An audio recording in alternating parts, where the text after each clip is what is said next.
Okay, we are back to it. More Stoic philosophy. We're still on Marcus Aurelius, and we are at level 7 in the Lion's Pride Inn. Emphasizing that virtue is the supreme good, sufficient in itself for happiness. Let's do some human quests. He promoted a life of sobriety and natural simplicity, stressing self-control and a rational understanding of the world. Legend has it that he died at an advanced age and, when ill, chose to starve himself as a final act in keeping with his teachings. Zeno's legacy is the Stoic school itself, carried on by devoted disciples. See you later. Cleanthes of Assos. Cleanthes of Assos, NY. Carlsberg Glyptotek. Museum, Copenhagen. Cleanthes of Assos, circa 331 to 232 BC, was Zeno's successor as head of the Stoic school. Originating from Assos in Asia Minor, Cleanthes was once an athlete known for his physical strength. It is said that he was so poor that he had to work as a water carrier by night in order to support his studies, earning him the ironic nickname, the Mill Donkey, for his endurance and tenacity. Despite his meager means, he showed enormous dedication. He became a disciple of Zeno and, around 262 BC, was chosen as the second scholarch head of the school. Cleanthes helped consolidate Stoic doctrine, particularly deepening its aspects of physics and theology. His most celebrated work is the Hymn to Zeus, a poetic composition that exalts the divine Logos by identifying it with Zeus and celebrating the providential order of the cosmos. In this hymn, Cleanthes proclaims, "Zeus, master of nature, who rules all things by law, from you we are born. I shall always sing of your power." These verses testify to the Stoic vision of a unique, immanent God and the piety with which the Stoics regarded the cosmos. Cleanthes also reiterated the attitude of accepting fate. It is to him that the famous metaphor of the dog in the cart, later cited by Seneca as ducant volentem fata, nolentem trahunt, Got me a candle. After more than 30 years at the helm of the school, Cleanthes died, according to tradition, by his own choice. Stricken by an incurable ulcer, he ceased eating in order not to prolong the functions of an already exhausted nature. Like his master Zeno, Cleanthes remained true to the Stoic ideal until his last breath. Chrysippus of Soli. Chrysippos of Soli, British Museum, London. Chrysippus of Soli, circa 276 to 204 BC, was the third head of the Stoic school and is widely regarded as the thinker who most systematized the doctrine. Born in Soli in Cilicia, Asia Minor, he came to Athens and became a pupil of Cleanthes. Gifted with an acute intelligence and tireless energy, Chrysippus is said to have written more than 700 works comprising treatises and commentaries, earning him the reputation of the second founder of Stoicism. It is often remarked that, without Chrysippus, there would have been no Stoicism, highlighting the extent to which the school depended on his elaborations. Chrysippus refined Stoic logic in particular, rigorously defining the forms of reasoning. He is credited with the theory of the 5 undemonstrable syllogisms and the systematic development of Stoic propositional logic. He defended the doctrine of universal determinism against the criticisms of academic and Epicurean philosophers, introducing, for example, the distinction between proximate and remote causes to reconcile universal causality with individual responsibility. Our actions, though necessary in a cosmic context, depend on our character and decisions. In the field of ethics, he forcefully reiterated that virtue is the only true good, and that passions result from erroneous judgments, and thus can be corrected through right reason. He further developed the concept of oikeiosis, the natural process of affinity.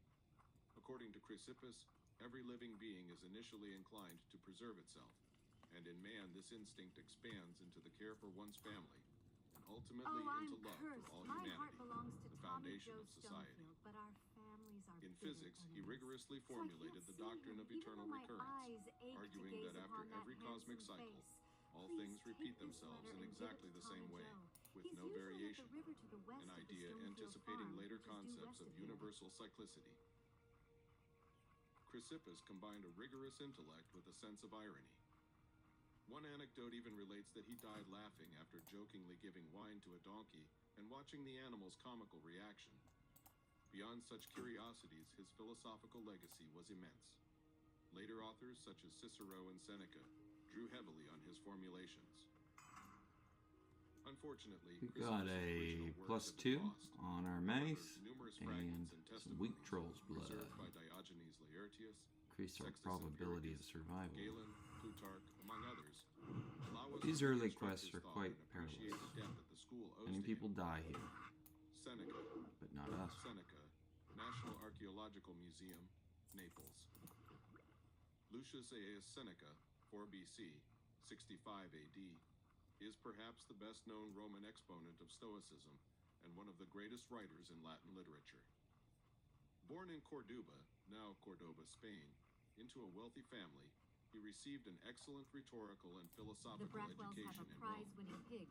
He pursued a political career, becoming a senator and renowned orator. He also served as tutor to the young Nero, who became emperor in 54 AD. Bring me her Seneca's life at court was complex. And I'll give you something for your time. He survived intrigues Princess and fluctuating imperial favor. Pumpkin patch to the east and Exiled beyond the to Corsica farm. under Claudius, Get her before then she gets recalled hungry under and Nero, comes back here. until suspected I of lost my complicity in a necklace and think that conspiracy. gutter snipe He Billy was ordered to McClure take took his own life in He's usually 65 AD. scuttling like a rat around the McClure Seneca vineyards died with east the of stoic here. courage he Get my preached, necklace back from slashing me and his you'll veins warm while it offering with consolations to his friends. I can't stand us being apart. I have to see her. Philosophically, Seneca was a Please, prolific adventurer, and talk to my incisive grandma. author. If anyone can find a way to He bring left me together behind with numerous Maybelle, she dialogues, can. more She's accurate, inside our house essay on east of here. ethical themes such as On the Shortness of Life, On the Tranquility of the Mind, On Clemency, a collection of epistles, letters to Lucilius, 124, letters filled with moral advice, as well as tragedies and other writings. In his While our works, families are Seneca sought to confusing, adapt Tommy Bill and Stoicism Maybelle to the don't Roman have much of a context and future, everyday practice. Maybe we can Rather get them than together for just a systematically little while. expounding Stoic theory, he What can we interwove do? it with practical reflections I bet on how to William face Pessel life's has a potion challenges, to unite our two managing young time, lovers. coping Here, with take illness, this note to old him. age, He's power, staying at the Lions anger, Club Inn in and Gold friendship. He insisted that philosophy must translate into daily practice. It's pretty good. To philosophize, for Seneca, means to work on oneself, continually improving one's character. Among the central themes in his works is the proper use of time. He argues that most men waste their lives on idle or trivial pursuits. Well, he might have a Serene point here. acceptance of death as part of nature, and a universal humanitarianism, often speaking of humanity as a single community in which all men are brothers. For example, he reminds us that virtue is accessible to anyone, regardless of birth or social status. Although he was himself a rich aristocrat, Seneca preached moderation, detachment from wealth and ephemeral pleasures, and attention to the less fortunate. Some of Seneca's phrases have become proverbial for their wisdom and conciseness. For instance, it is not that we have a short time to live, but that we waste much of it. From On the Shortness of Life, On the Value of Time, or Luck is what happens when preparation meets opportunity, from a letter to Lucilius, on the importance of personal readiness. Another famous Senecan aphorism, echoing a constant Stoic theme, Need some concerns the for me. relationship with fate. Conquolentem fata, nolentem trahant. Fate lead the willing, and drags the unwilling. This saying neatly encapsulates Seneca's practical philosophy. Accept with courage what we cannot change and work on ourselves to live virtuously. Seneca thus represents the ideal of the One of philosopher four. actively engaged in public life. He strove, with successes and contradictions alike, to advise an emperor and humanize power by applying Stoic precepts. His legacy was significant. Through his writings, Stoicism deeply penetrated Western culture. St. Augustine, for example, came to know Stoicism by reading Seneca. His brilliant aphoristic style makes his letters to Lucilius a lively and rich source of ethical insights even today. These boars don't have meat. That's rather extraordinary. Gaius Musonius Rufus, circa Bunny rabbit. 3101 AD, was a prominent Roman Stoic philosopher of the 1st century, often referred to as the Roman Socrates, for his unwavering commitment to practical ethics and his influential role as a teacher. Born into the equestrian order in Volsinius, Etruria, he led a life of simplicity, emphasizing philosophy as a practical guide for daily living accessible to all.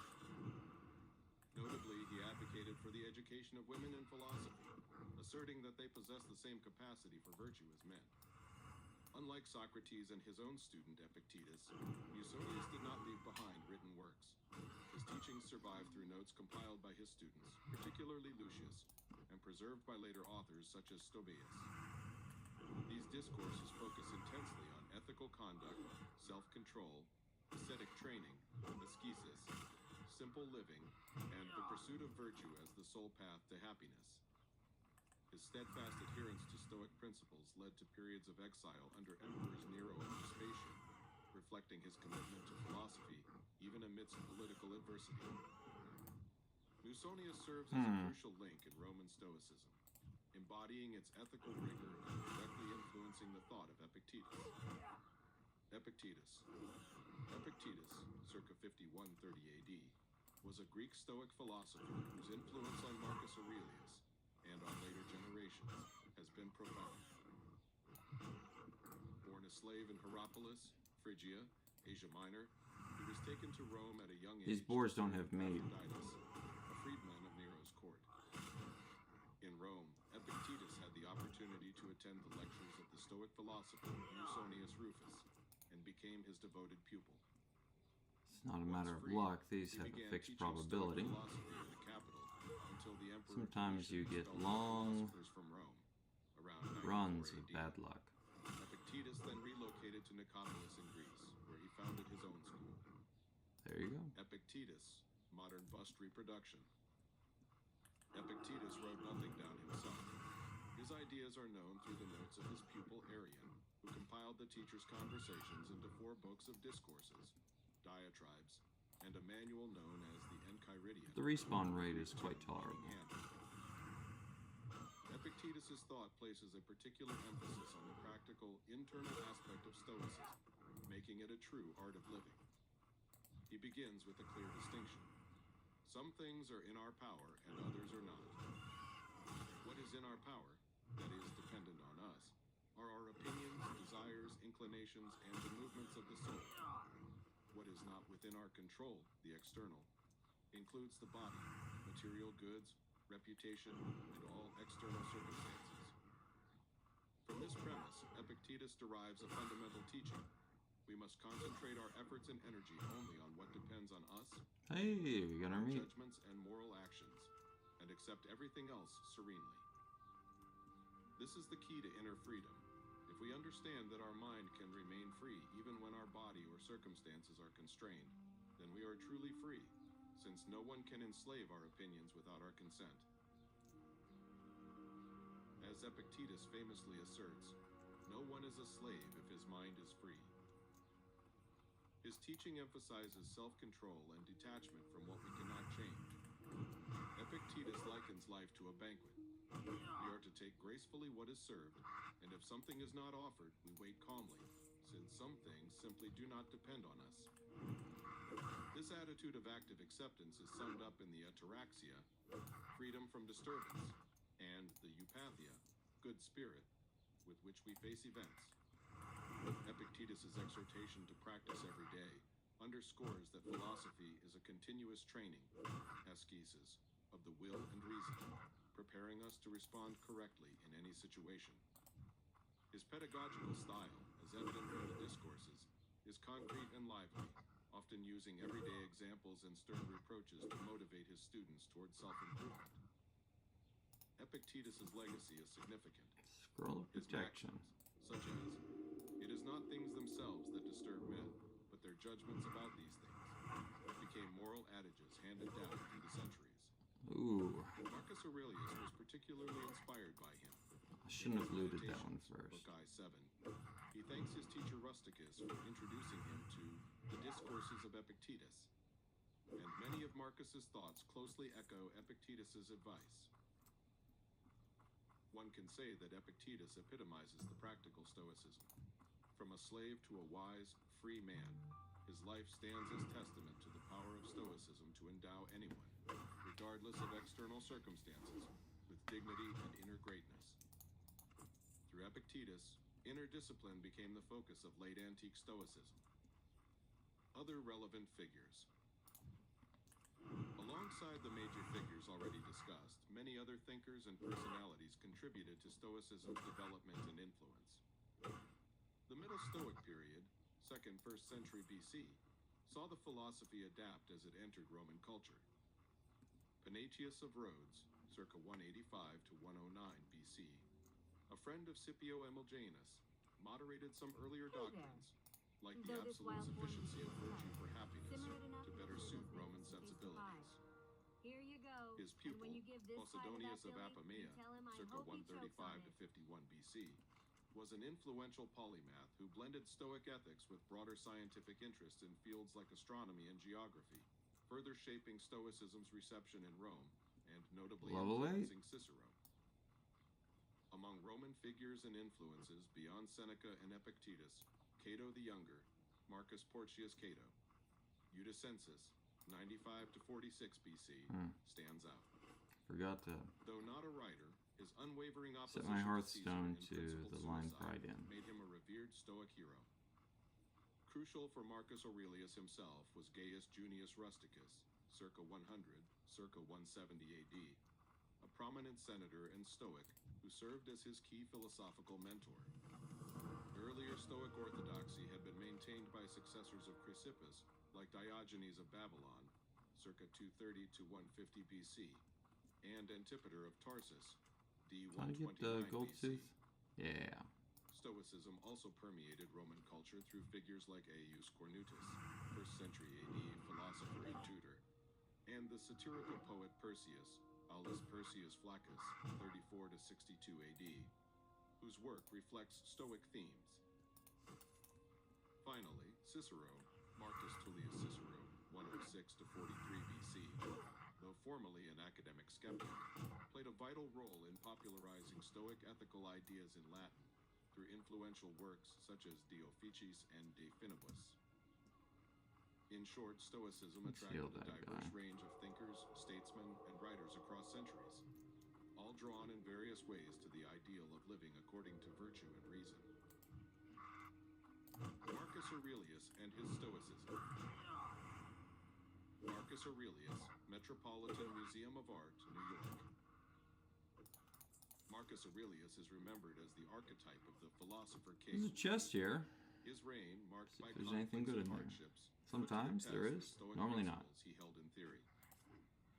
Despite the Oh, severe in challenges, combat. Marcus Aurelius remained faithful to his responsibilities, exhibiting the fortitude and balanced governance demanded by Stoicism. This historical context is essential to understanding Marcus Aurelius' Stoicism. His meditations were written in large part during his military campaigns on the Germanic frontier.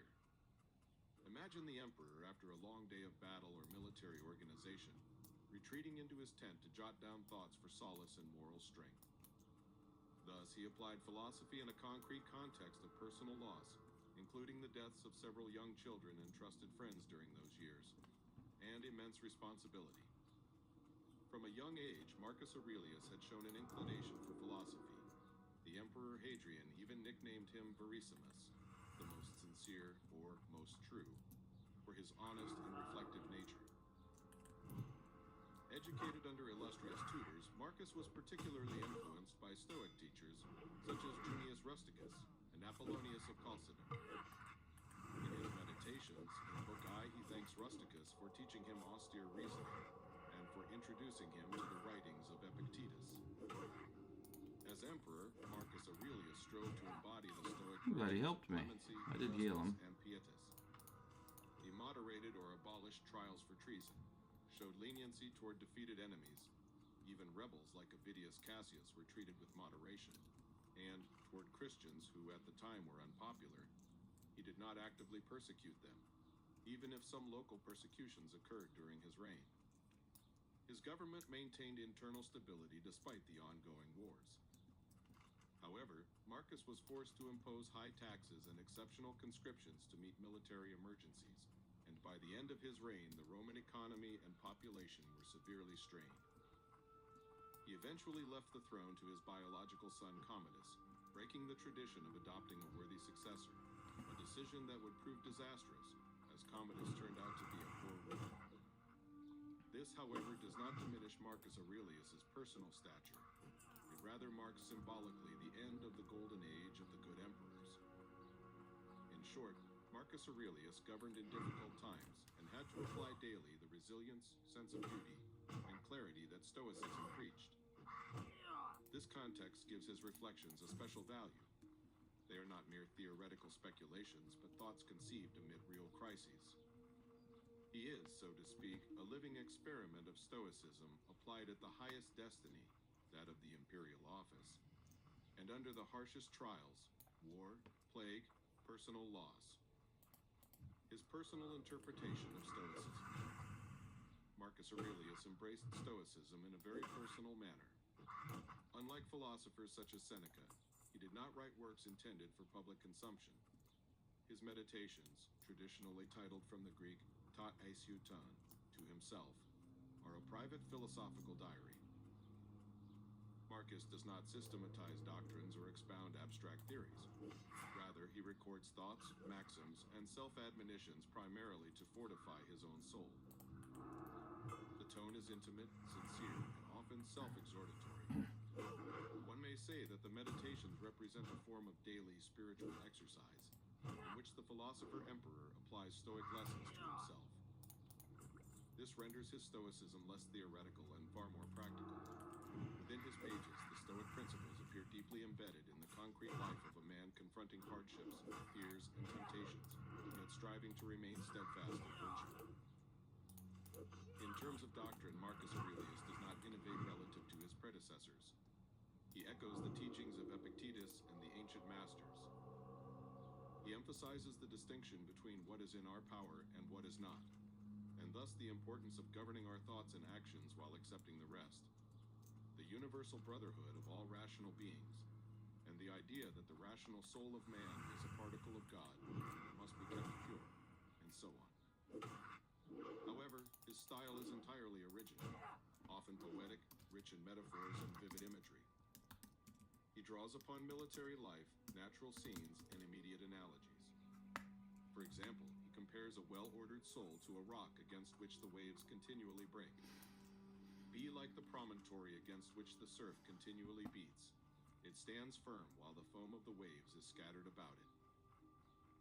This image, expressing the Stoic resilience, is not an abstract argument, but a striking, vivid picture that resonates with the reader. In his approach, Marcus Aurelius also appears more gentle and introspective than some earlier Stoics. For instance, while stressing apatheia, he never aims to be like stone.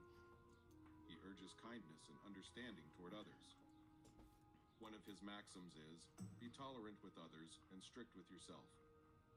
He strives not to harbor resentment toward difficult people. Oh, you found it. Behind Thank every you. wrongful Thank act, you, he dear. sees ignorance Here, rather take than this. deliberate It was my malice. husband's, and he always said it was lucky. This attitude is If deeply only he Stoic, didn't forget it on his deriving last from Socrates campaign. and earlier Ask Stoics. Let's go to the Lion's Pride Marcus Inn and turn expresses in. it with a particular nuance of humanity and even a touch of sorrow.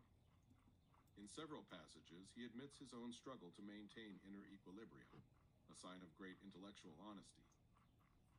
Another characteristic aspect of his Stoicism is an openness to eclecticism.